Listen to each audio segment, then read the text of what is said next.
fought this campaign in the only way I know how, which is to say directly and passionately what I think and feel, head, heart and soul.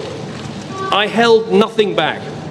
I was absolutely clear about my belief that Britain is stronger, safer and better off inside the European Union.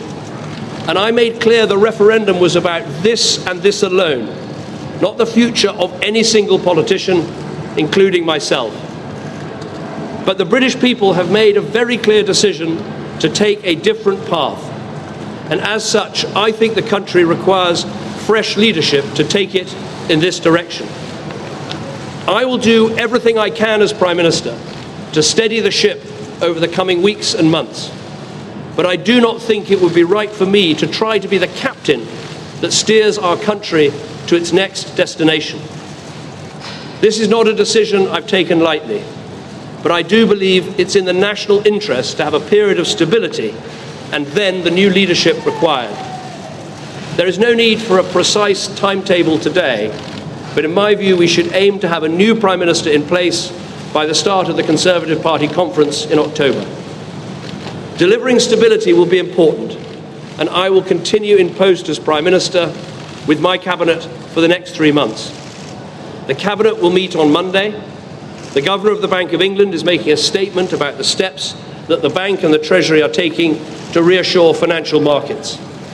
We will also continue taking forward the important legislation that we set before Parliament in the Queen's speech. And I've spoken to Her Majesty the Queen this morning to advise her of the steps that I'm taking. A negotiation with the European Union will need to begin under a new Prime Minister. And I think it's right that this new Prime Minister takes the decision about when to trigger Article 50 and start the formal and legal process of leaving the EU. I will attend the European Council next week to explain the decision the British people have taken and my own decision. The British people have made a choice.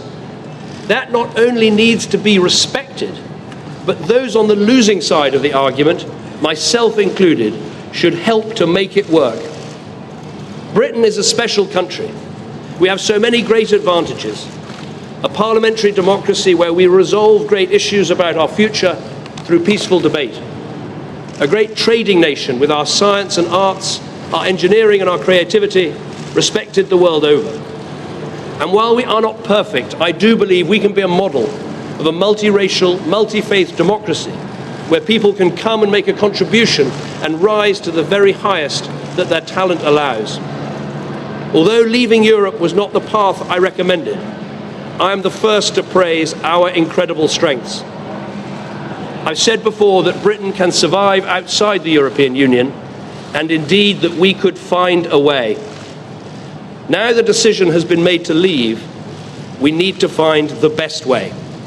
And I will do everything I can to help. I love this country, and I feel honoured to have served it. And I will do everything I can in future to help this great country succeed.